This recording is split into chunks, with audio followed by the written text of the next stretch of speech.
decorre dessa combinação. Por fim, a Unesco, a Conferência Mundial sobre Educação Superior, realizada em Paris em 2009, ela consagrou a ideia de avaliação. Ela diz que a qualificação das instituições está vinculada à criação de uma cultura de avaliação ampla e abrangente, envolvente de todos os segmentos, que possa orientar, enfim, que esteja presente na vida das instituições de educação superior. Então, essas eram as referências que acho necessárias de trazer nesse momento, que, certamente, uma parte delas vocês conhecem melhor do que todo mundo. A da CAPES, a dos Sinais, tem muitos professores, professoras da USP envolvidas nos comitês de avaliação dos Sinais, e professores federais, Unesco. Então, acredito não ter trazido grande novidade nessa matéria, mas eu acho que nós podemos unificar e caminhar para uma convergência maior em relação a quais são os pontos de partida, quais são as premissas embutidas nessa proposta. Feito isso, eu passo a palavra ao professor Ricardo Terra, que poderá detalhar a proposta em si e aspectos pendentes de maior esclarecimento. Obrigada.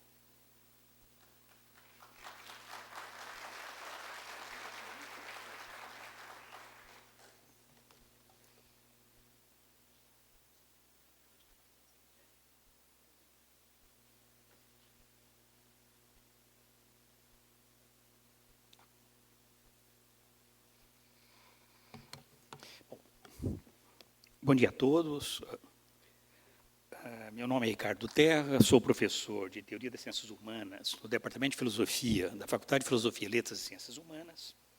Eu presidi o GT, atividade docente, e atualmente participo da comissão que está elaborando os projetos que discutiremos hoje. Bom, eu gostaria de esclarecer que eu vou expor aspecto das minutas e também dar a minha opinião. De forma alguma, eu estou expondo a posição da reitoria.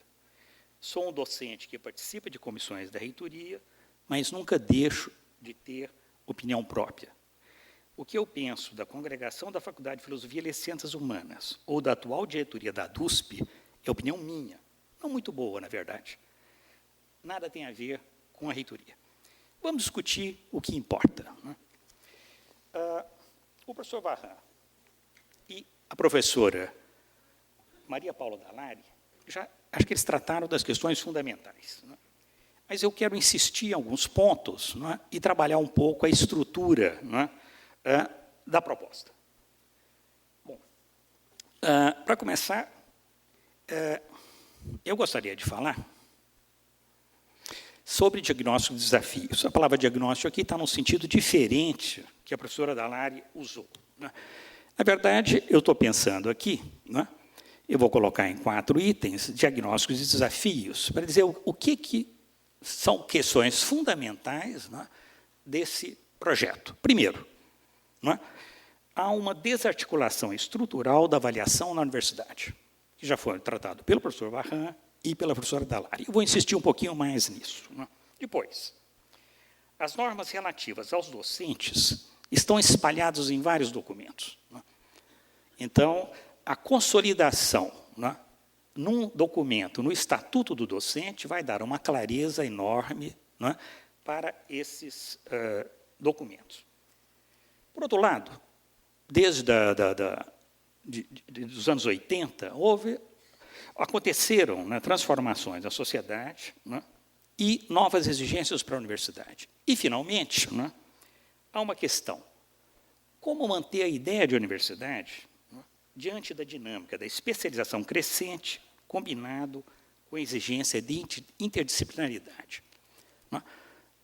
Sobra ainda alguma ideia de universidade na situação atual? Bom, vamos falar rapidamente de cada um desses temas. Os vários processos de avaliação não têm contato um com os outros. O professor Varran e a professora Dallari já insistiram nisso.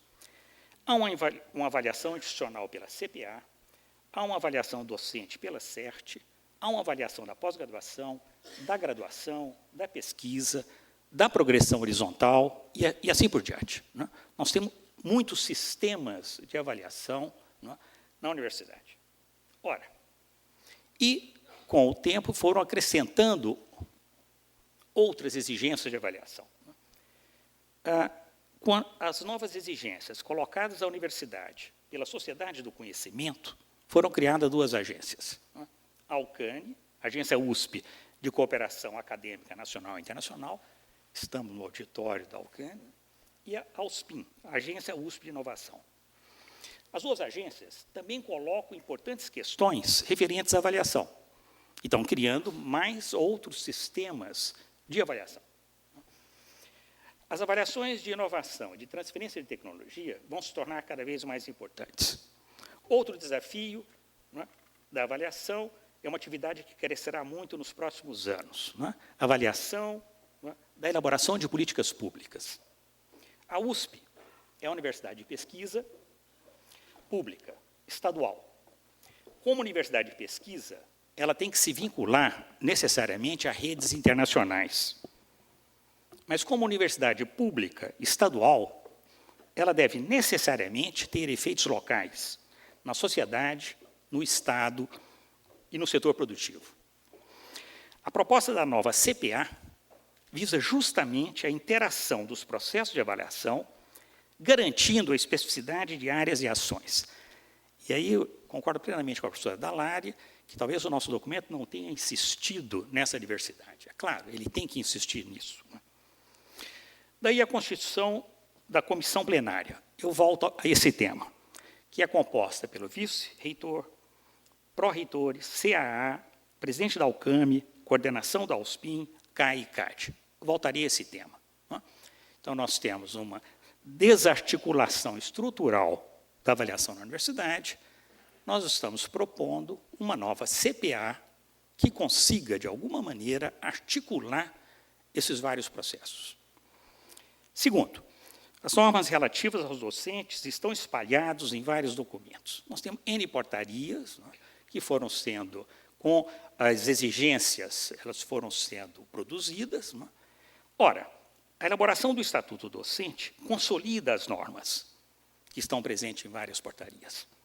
O novo docente, alguém que entra na universidade, terá um documento, né, consolidado, onde estão expostos direitos e deveres. O Estatuto Docente, por exemplo, poderá ser apresentado aos novos professores no programa de recepção de docentes. Desta forma, os novos docentes terão clareza, não só os novos, os antigos também, têm que ter clareza em relação ao estágio probatório, avaliação, progressão horizontal, atividades vetadas ao docente em IDDP, atividades simultâneas admitidas aos docentes em IDDP, atividades que necessitam de credenciamento, outras que não, acumulação temporária, alteração de regime, afastamento e outras matérias. É imperativo articular todos esses elementos num documento. Terceiro, transformação da sociedade em uma sociedade do conhecimento coloca novas exigências para a universidade. Com as transformações sociais e como a ciência e a tecnologia tornaram suas principais forças produtivas, a universidade se viu diante de novos desafios e respondeu, por exemplo, com a criação da ALCANE e a USPIN. Surge, então, a necessidade de se pensar a avaliação dos projetos de internacionalização, de inovação e de elaboração de políticas públicas. Torna-se necessário elaborar procedimentos e critérios de avaliação tanto dos projetos submetidos às agências, como também dos docentes e departamentos e unidades que participam dos projetos. A USP tem que acompanhar, não é, as transformações e as novas exigências da universidade, que a sociedade, não é, demandam à universidade. Torna-se também necessário regular as atividades simultâneas e os ganhos financeiros. E aí, por exemplo, acho que é fundamental, né, que a poli, a medicina, etc., analisem com muito cuidado, né, todas as questões de credenciamento, né, que estão envolvidas, né, nessa consolidação do Estatuto. Nós precisamos, né, de cada artigo tem que passar pelo filtro, né, dos várias áreas, né, profissionais, ou profissionalizante, entre aspas, ou que tenha transferência de tecnologia e que tenha elaboração, né, de políticas públicas.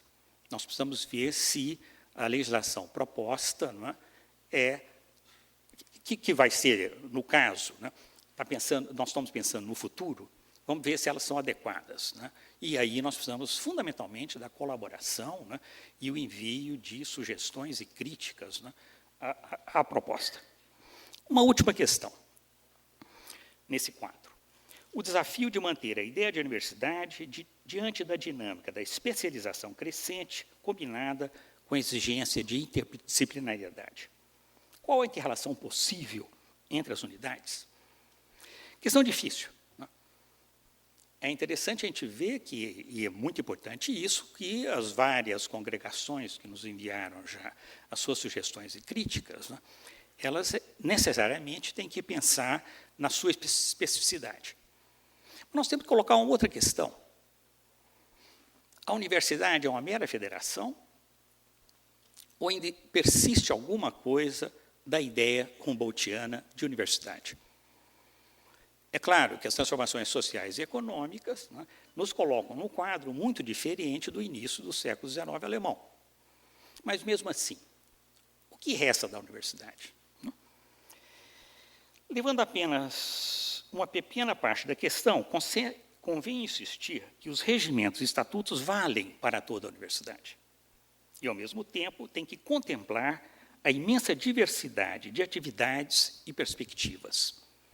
Então, essa relação, né, de manter alguma noção ou alguma ideia de universidade e, ao mesmo tempo, né, garantia a diferença, né, é outro desafio que esses documentos têm que enfrentar. Né.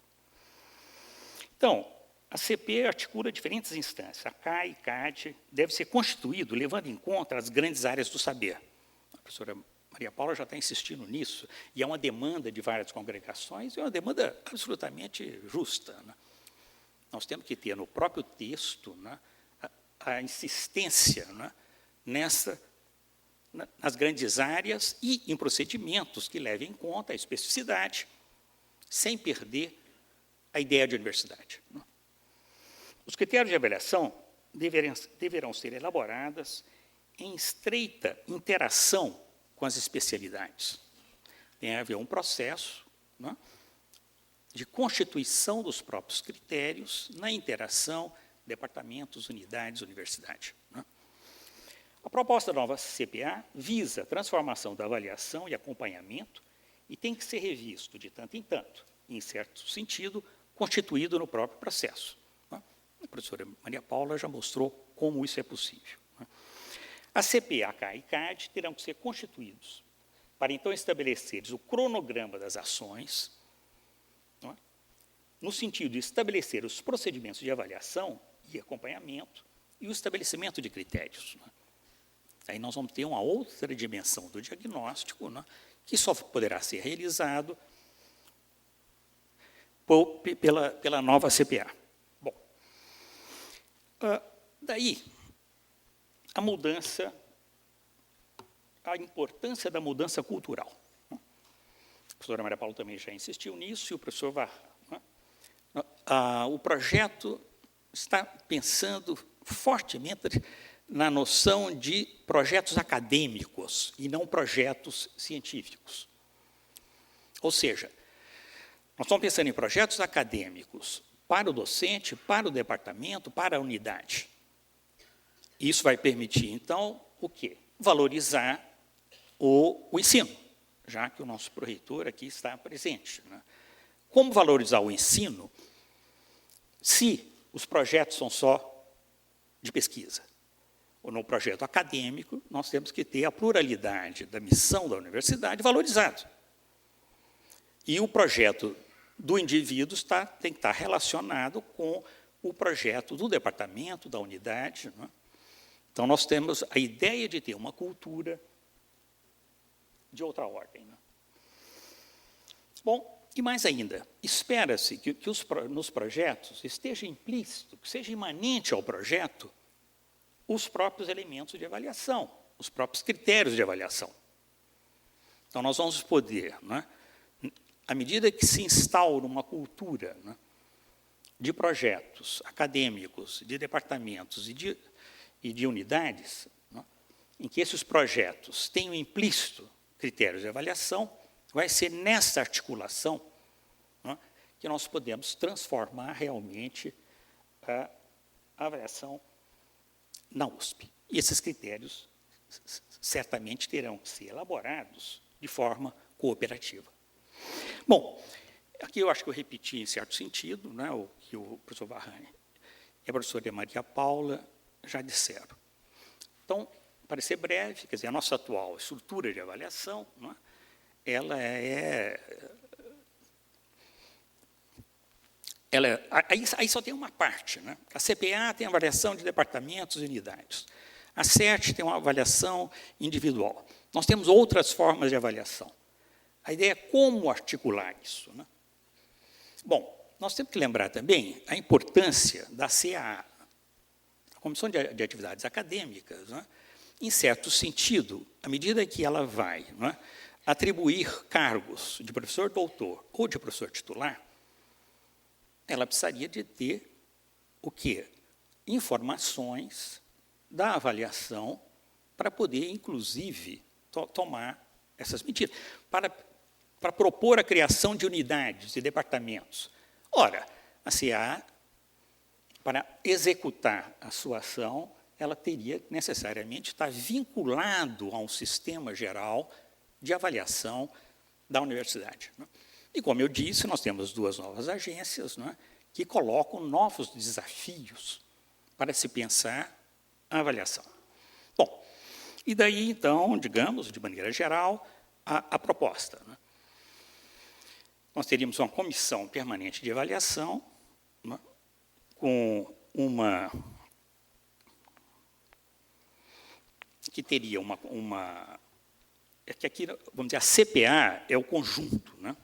A CPA seria a comissão plenária, né? A CPA é o conjunto, né? Comissão plenária, CAI e CAD. A comissão plenária seria formada pelo vice-reitor, os pró-reitores, a CAA, presidente da UCAM, coordenador da USPIM, CAI e CAD. Esse aí seria o órgão legislativo. Né? E aí nós temos, né, o vice-reitor, com a posição da reitoria e a visão da reitoria. Nós temos todos os pró-reitores, né? E é necessária a avaliação de cada pró-reitoria. Né? A CAA, que é fundamental, ela está aí, que é uma comissão do Conselho Universitário, né? E que tem, né, essa importante função aí de criar os cargos, né, e criar departamentos. Né? A UCAN e a USPIM, que nós temos no futuro, elas terão cada vez maior peso. Né? E, então, as 2 comissões.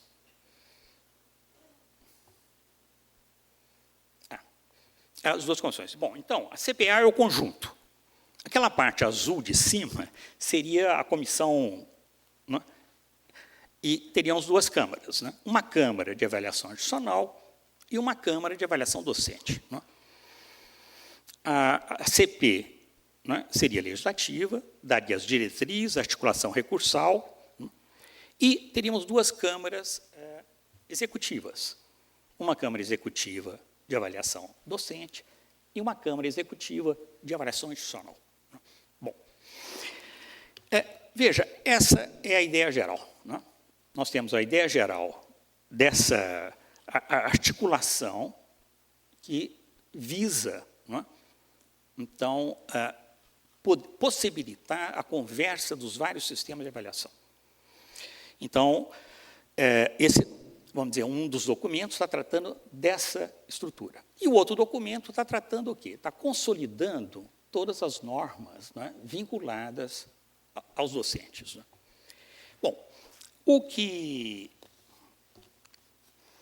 nós temos recebido, então, uma quantidade muito interessante de sugestões e críticas, né, que, bom, algumas congregações rejeitam a proposta. Outras pedem o adiamento de prazo, o que já foi concedido. E o maior número das congregações que já enviaram textos para a comissão, eles entenderam muito bem o diagnóstico e estão fazendo sugestões, né, e críticas a artigos precisos, né,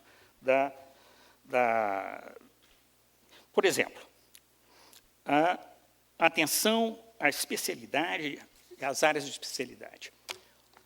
Mais de uma congregação acha que, na progressão horizontal, seria importante saltar de 1 para 3, por exemplo. Outras acham que deve haver uma maior presença do CTA e das congregações. Outras congregações acham que a instância de recurso deve ser o CO. E daí por diante, né? Nós temos um número muito grande de propostas do maior interesse. Bom, como o reitor aumentou o prazo para a entrega final das sugestões e críticas, nós temos algum tempo para modificar os documentos. A comissão continua recebendo textos das congregações e também dos docentes, ou de grupo de docentes. Se grupos de professores quiserem discutir com os membros da comissão, dentro do limite do nosso tempo, nós marcaremos reuniões com a maior satisfação. Eu acredito também que seria do maior interesse nós recebermos, né, as sugestões dos coordenadores, né, ou, eventualmente, até fazermos, quando for o caso, uma reunião das comissões com os representantes no CO. Em suma, eu acho que podemos abrir, né, um interessante período, uma continuidade, né, desse debate. Obrigado.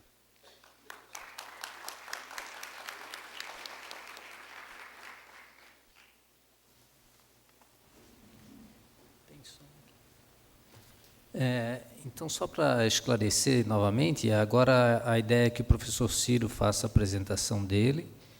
A professora Maria Paula já se comprometeu, ela vai ficar aqui a manhã toda conosco, também o professor Ciro.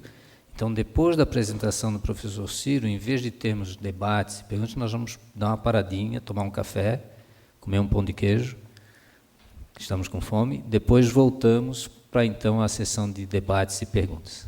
Professor Ciro, então, por favor.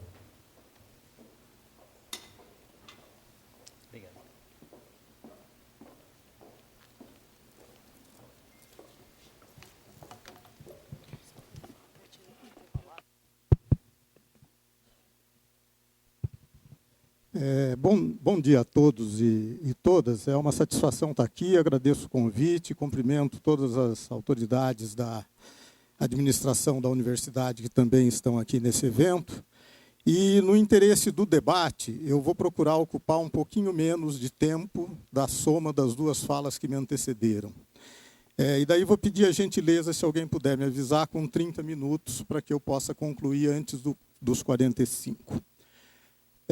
Eu vou pedir licença também ao plenário para falar em pé, porque estou mais acostumado, porque tenho problemas de coluna e tudo que me faz mal é ficar muito tempo na mesma posição. Muito obrigado. Muito bem. Então, estamos aqui. O tema que me foi proposto, foi colocado na fala da ADUSP, é carreira docente. Então, vou falar de carreira docente em contraposição a essas propostas iniciais de diplomas normativos relativo à avaliação institucional, que parecem não se coadunar muito bem, e eu vou procurar demonstrar por quê. E, em seguida, eu vou propor aqui uma discussão que tem um caráter um pouco diferente, que é fazer uma avaliação de onde viemos e de que processo redundou em chegarmos a esse momento com uma discussão sobre diploma normativo de carreira docente. De quem é a iniciativa, de quem é a responsabilidade, quais são os interesses ou modelos de universidade em jogo entre uma situação e outra. E isso não porque nós não tenhamos propostas históricas e detalhadas sobre carreira docente. A gente tem há muito tempo e a gente tem feito a divulgação dessas propostas. Nós sempre defendemos que a estrutura da carreira deve ser simples, e não uma estrutura que é uma verdadeira carreira de obstáculos para dificultar que as pessoas que têm competência acadêmica cheguem ao topo da carreira, que é o cargo de professor titular. E essa foi uma das principais críticas que nós fizemos ao processo de progressão horizontal. E agora, ele que era uma opção dos docentes na proposta que está sendo apresentada, vira algo compulsório. E, portanto, chegar ao topo da carreira vai ficar ainda mais difícil. Sempre dissemos que a progressão na carreira deve se dar com base em critérios acadêmicos e que ela deve ser aberta em todos os níveis. Hoje a carreira na USP é fechada no topo, depende de novo concurso, depende de vaga, e, portanto, nem todos que têm competência acadêmica podem chegar ao topo da carreira. E sempre defendemos algo que nos parece central e que não está posto na discussão, que a estrutura de poder da universidade deve estar dissociada da carreira docente. Por um motivo muito simples, porque senão, na hora de escolher hoje um associado 3 ou um professor titular, pode ser que o que esteja em jogo seja os interesses de poder, porque aquela pessoa, a hora que virá qualificada como professor titular, vai estar sendo automaticamente credenciada a obter cargos na estrutura de poder. E isso gera, do nosso ponto de vista, uma distorção danosa a uma universidade saudável e provavelmente muitos dos problemas que essa universidade tem e tem se negado a enfrentar derivam desse fato. Muito bem. Num processo que não faz muito tempo, em 2014, quando estava em discussão democratização da USP e reforma estatutária com perspectiva de democratizar essa instituição, que, ao contrário de outras referências, está muito aquém do que aconteceu de democratização em outros órgãos do setor público, nós apresentamos contribuições com princípios, fundamentação, diagnóstico e propostas objetivas para todas essas questões. E, infelizmente, por conta de como este processo de discussão dessas propostas nas reuniões do Conselho Universitário de 2014 evoluíram, nenhuma delas foi devidamente considerada. E aqui eu quero abrir um parênteses para fazer uma referência ao vídeo último que o nosso reitor encaminhou à comunidade. Ele fala em se desperdiçar nesse momento uma possibilidade histórica de tratar de avaliação. Eu quero dizer aqui que, na nossa avaliação, a administração da universidade e o reitor deveria refletir na oportunidade histórica que foi desperdiçada por modo absolutamente inadequado de condução, de fazer aquela discussão que estava na pauta do Conselho Universitário nas sucessivas reuniões sobre coordenação da CAECO em 2014. A falência daquele processo geral é, em grande parte, de responsabilidade do autoritarismo dessa administração, que aparece num evento como esse, aonde, nessa altura do campeonato, começam a aparecer indicações de fundamentação teórica do que possa estar sendo usado como embasamento para essas propostas. E, de novo, aqui, eu quero dizer, com a calma possível, mas com indignação, que essa é uma postura antiacadêmica e incompatível com uma universidade desse porte.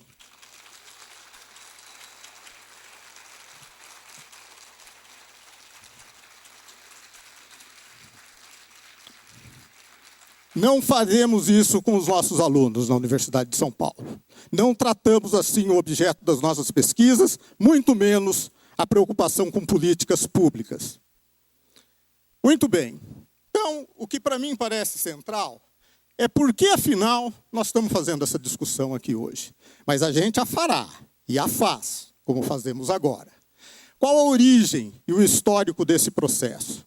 Ele está aqui inteirinho. Eu também, como a colega Maria Paula que me precedeu, não tenho a pretensão de ler tudo o que aí está. Espero que esses documentos sejam publicizados e sirvam de referência para esse debate. O final desagregador da gestão Rodas, no final de 2013, levou aquele processo do início de 2014. E uma desagregação aonde, no meio de 2013, havia indefinição do processo sucessório, a tremenda crise por conta dos crimes ambientais na EASH e tinha sido escancarado o absoluto descontrole financeiro daquela gestão, que acabou com reservas da Universidade de São Paulo, sem nenhuma intervenção do Conselho Universitário e sem uma palavra, à época, do então pró-reitor de pesquisa, atual reitor dessa universidade.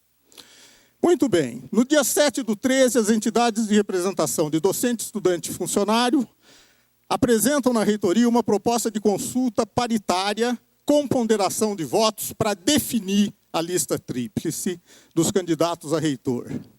E, coincidência ou não, no dia seguinte, a reitoria anuncia a intenção de democratizar a USP e marca uma reunião do CO para o dia 1/10. Finalmente, algo que podia ter sido histórico para essa instituição. Entra em cena o coletivo de diretores fazendo reuniões para se organizar para os debates da reunião do 10, que, no entanto, infelizmente, desperdiça a oportunidade e rejeita o conjunto das propostas das entidades de estudantes, docentes e funcionários. E aprova uma consulta sem ponderação dos votos, que foram feitos em separados, apenas indicativa. Eleição por chapas, com programa, e manteve a escolha pelo governador. Não acolheu a proposta histórica de eleição direta. Em janeiro de 2014, Zago toma posse e nomeia uma comissão ad hoc para tratar dos encaminhamentos que ficaram pendentes, entre eles a decisão desse CO de que em 2014 haveria um amplo processo de discussão. O CO de 25/3 cria a comissão especial do Conselho Universitário para coordenar esse processo, e o temário acaba sendo pautado nas reuniões de 3/6, 2/9, 30/9, 11/11 e 14/4/2015, aonde ficou materializada a falência desse processo. Registre-se que várias dessas reuniões foram postergadas por causa da greve de 2014. Período no qual, finalmente também, de forma inapropriada e fora dos ambientes acadêmicos, finalmente o reitor parece explicitar aquilo que no entendimento dele era base e no nosso continua sendo base para as propostas que hoje estão em discussão. Ou seja, a sua visão de que é preciso poder contratar e mandar embora a gente à vontade, que o RDIDP é uma jabuticaba brasileira, que os professores são acomodados, que as mulheres engravidam e não desempenham adequadamente nesse período as suas funções, e assim por diante. E o faz na grande imprensa. E isso contribuiu também para a falência desse tipo de processo, porque mostrou o caráter absolutamente enviesado e centralizado na figura e nas opiniões do reitor, e como se devem dar processos para a universidade inteira, que é o que permanece presente agora, como veremos a seguir.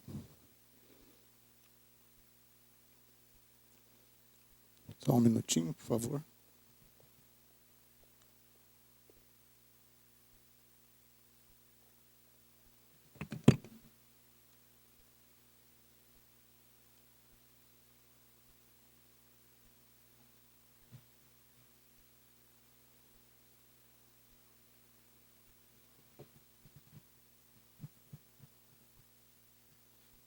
Muito obrigado. No meio desse processo, e enquanto a comissão criada pelo Conselho Universitário estava trabalhando em propostas de reforma estatutária, o reitor cria a CAECO não, o GTAD, né?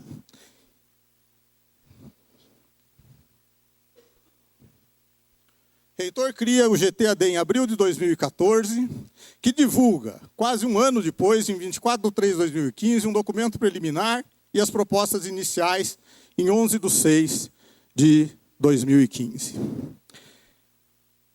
Por que ele criou uma comissão para tratar de algo que estava em pauta e sob responsabilidade da CAECO? Talvez porque ele antevisse que as preocupações do Conselho Universitário iam além das suas próprias e também da comunidade, e, portanto, resolve criar uma comissão que paute a discussão nos seus termos. O documento inicial e as propostas iniciais que eu vou tratar a seguir não foram precedidas de nenhuma fundamentação, nenhum diagnóstico, nenhum embasamento teórico, de novo, num trabalho que me parece incompatível com a lógica acadêmica. E as suas propostas também não tinham nenhuma avaliação de que transformações poderiam causar numa universidade que tem a importância e a relevância social que essa universidade tem. Mais que isso, não satisfeito, e talvez por conta das críticas que este trabalho, sem método, seguiu, o reitor surpreende a todos com uma publicação no Diário Oficial do 5/9/2015, onde ele cria uma comissão de 7 pessoas, que eu vou passar a me referir comissão dos 7 apenas para facilitar o discurso, constituída por estas pessoas aqui, que provavelmente, que são as responsáveis por essa proposta que está em pauta, que tem um viés, que também vou discutir, que eu acho que é um viés controlador e mercantil, tá certo? Provavelmente pelos mesmos problemas que impediram o progresso de discussão de redemocratização no Conselho Universitário. Na época dos debates da CAECO, 31,96%, ou seja, 39 membros dos 122 membros do Conselho Universitário, e eu apresentei esses dados no Conselho Universitário, tinham vinculações diretas com fundações privadas de apoio que vivem do oferecimento de cursos pagos e de atividades mercantis dentro dessa universidade. Absolutamente incompatíveis com o ordenamento jurídico constitucional e com a função de uma universidade pública. E esses vieses permanecem na composição desta grupo de 7 pessoas. Numa proporção ainda maior, de 7, 4 delas ou têm vínculos explícitos com fundações privadas de apoio, ou têm uma posição, por legítima que seja, como a nossa colega Maria Paula, que é autora de parecer da PGUSP, que argumenta pela legalidade dos cursos pagos, apesar da proibição constitucional.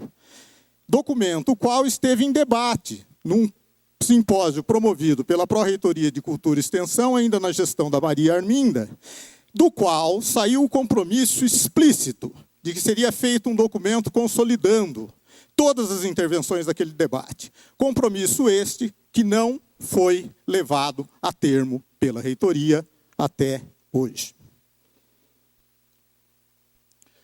Nós fizemos a crítica de tudo isso o tempo todo. A criação dessa comissão dos 7, nós publicamos esse editorial. Reitoria insiste em minar qualquer alternativa democrática e fazemos e resgatamos o histórico deste processo. Agora, vamos tratar um pouquinho das propostas do GTAD para chegar na análise das propostas que estão em pauta agora.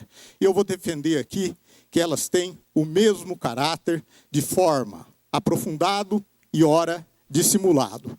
A única proposta que parece não estar presente nos novos documentos é a criação do regime de 40 horas sem dedicação exclusiva, que parece ter sido abandonado, ainda bem, porque a avaliação desse regime nas universidades federais, na maioria dos casos, é amplamente nocivo e favorece o excesso de trabalho e a atividade mercantil em paralelo com a atividade acadêmica, que acaba sendo redundada para muito menos que 40 horas. Naqueles documentos do GTAD, a valorização da docência estava associada à avaliação a cada 5 anos. O que me parece não ser uma avaliação direta, e menos ainda sustentável. A avaliação qualitativa de todas as atividades pressupunha o que está sendo proposto agora, que é a integração de CERT, CPA e CA, mas registre-se, não que tem recebido críticas, não porque a CERT fosse melhor, nem porque as suas práticas sejam legítimas, mas porque, eventualmente, diante do que está sendo proposto, a forma absolutamente incompatível com o estatuto que não atribui à CERT qualquer responsabilidade de avaliação, e ela o faz a despeito do estatuto e do regimento geral, talvez esse quadro seja muito menos danoso, menos pior e não melhor para a universidade. Propunha o ingresso na carreira em RTP, acabando, portanto, com a primazia do RD&DP e transformando, certamente, essa universidade numa outra. Assim como ela já está sendo transformada em uma outra, por conta de se substituir vagas das unidades com professores temporários, que é um grau de precarização muito maior e mais danoso do que contratar gente estável, efetiva em RD&DP ou em RTC, ou mesmo em RTP. Pior que isso, os dirigentes dizem que, nas reuniões havidas com o reitor, ele diz que é claro que é preciso abrir novos concursos em tempo integral, mas que primeiro ele vai aguardar aprovar a proposta de avaliação e novas regras para a carreira, condicionando uma coisa a outra. E do meu ponto de vista, esse é mais um argumento para escaparmos desse condicionamento e resistirmos a essa perspectiva. Bom, por fim, propunha-se, na época, possibilidade de perfis acadêmicos baseados em ensino e pesquisa ou ensino e extensão. E aqui começa o claro viés mercantil da proposta. Por quê? Porque a extensão nessa universidade tem sido, infelizmente, confundida com venda comercial de cursos e serviços há muito tempo. E há 2 décadas a gente discute isso e não consegue sair dessa encalacrada.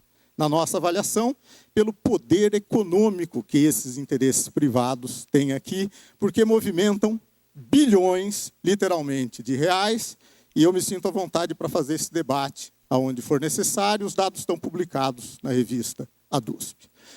Muito bem. A universidade sempre se baseou no tripé ensino, pesquisa e extensão. Isso nunca quis dizer que alguém tem que o tempo todo fazer pesquisa, ensino e extensão. Mas o departamento, a unidade, a universidade tem com diferentes pesos em diferentes momentos. E, portanto, não há por que fazer uma avaliação acadêmica que não possa ser mais direcionada para o perfil que o docente tem de maior dedicação a uma dessas áreas. Agora, se eu separo essas coisas em 2 perfis, eu estou legitimando que aquilo que é feito como extensão, e que na maioria das vezes não guarda relação com extensão, possa ser considerado para progressão na carreira. E daí eu vou poder pôr lá no meu currículo os cursos pagos que eu participo, dado por fundações, as consultorias que eu faço, mesmo que a revelia de todas as normas que deveriam vigorar sobre o RD&DP e para as quais a CERT nunca teve atenção. Mas com pessoas absolutamente dedicadas e reconhecidas nas suas unidades, ela trouxe muitas surpresas, sim, ao longo do tempo. Entre elas, de docentes descobrirem que estavam ganhando em RTP pelo olerite, sem nenhum aviso prévio. E nós denunciamos todos esses casos. E me estranha que nenhuma preocupação, palavra, avaliação ou análise venha da administração da universidade a esse respeito. Bom, nós criticamos a ADUSP e as congregações e a comunidade e conselho de departamentos ad náusea as propostas do GTAD. A reitoria deveria ter vindo a público fazer a crítica delas. Pelo contrário, ela cria um outro GT para dar nova forma às mesmas propostas. Então, vamos à discussão dessas novas propostas. O caráter da proposta fica claro, em primeiro lugar, nas propostas de modificação das